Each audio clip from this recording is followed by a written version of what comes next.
Well, good afternoon. My name is Wesley May. I'm sitting in the Minneapolis American Indian Center.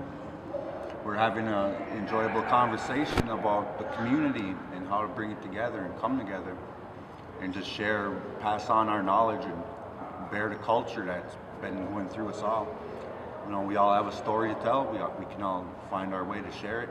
That's raising our voice.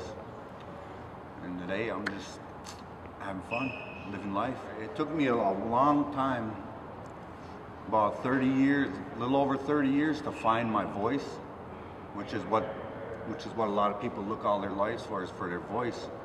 And then what I did was I took my voice and I used my voice to unleash the potential of others, to find their voice and then unleash the potential through my art.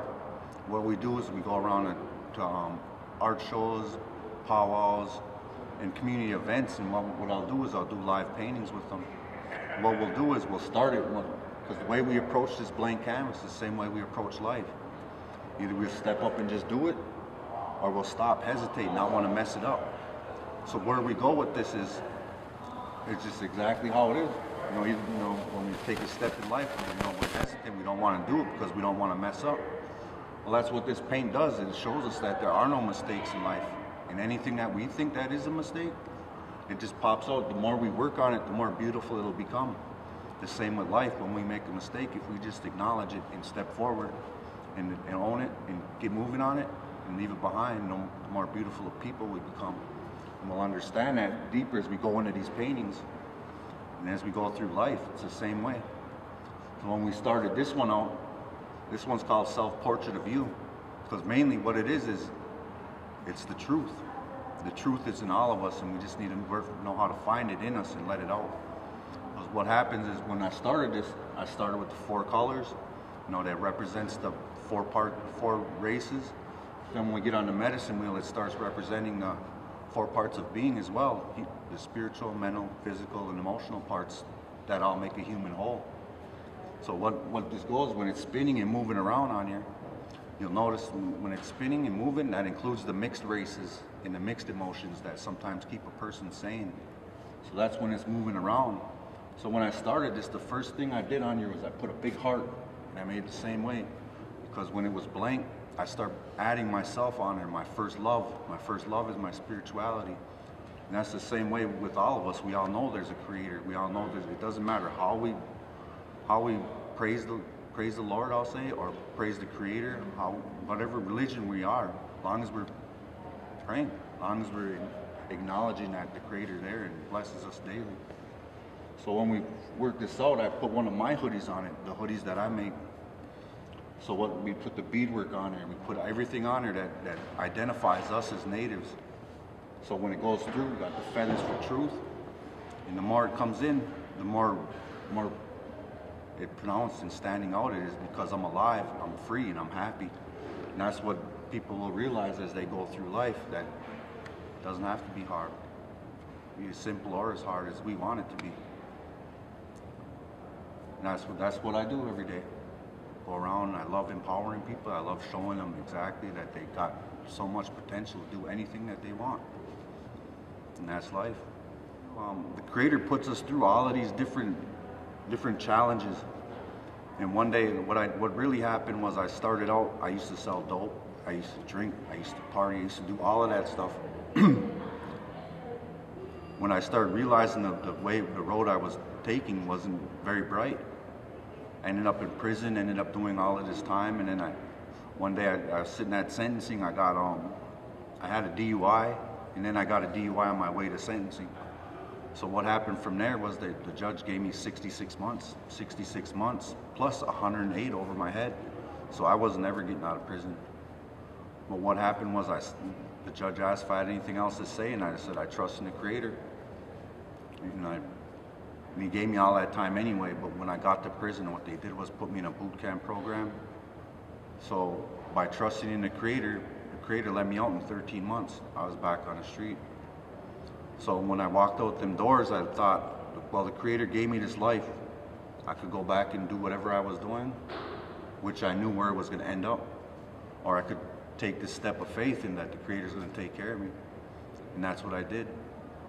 I start doing my paintings again. I start selling them. I start going around, and I realized that I can paint very well, but I wanted to see what other people know about painting. So that's what I do when I do these exhibitions. I'll ask people to teach me what they know about art. That way they're voicing their own opinion, and they're finding out what they really have inside them and how simple it is. So I've been doing this for about 6 years now, and I find so much more joy in encouraging others and seeing them smile and them happy and knowing that they're doing their thing. That it's just beautiful. There's no other reward that's deeper than that. You know, and my Creator takes care of me and blesses me, watches my steps everywhere I go. That's probably the same way with you today. I just came down. Now I'm sitting here talking in front of the camera, sharing my story. You know, I've been painting and drawing for around 20 years. I used to watch my uncles draw, and I watched the road they went down. And it's all monetary. They don't realize the pleasure that comes from just giving. So I went off on my own and started doing my own thing. And that's where that's what the Creator wants for us, is to find whatever we are different in and share it. Not only with me, not only with just certain people, that I share with whoever is willing to learn, that wants to do something better. And it's very enjoyable and peaceful. Now, when I talk about Creator's blessings and everything that I got and that's come to me, I look at it in terms of if I looked at my bank account, yes, there's a bunch of money in it. But when I look at what comes to me, I don't buy myself nothing. I got an old truck out there, my door's hanging on barely, but it looks nice.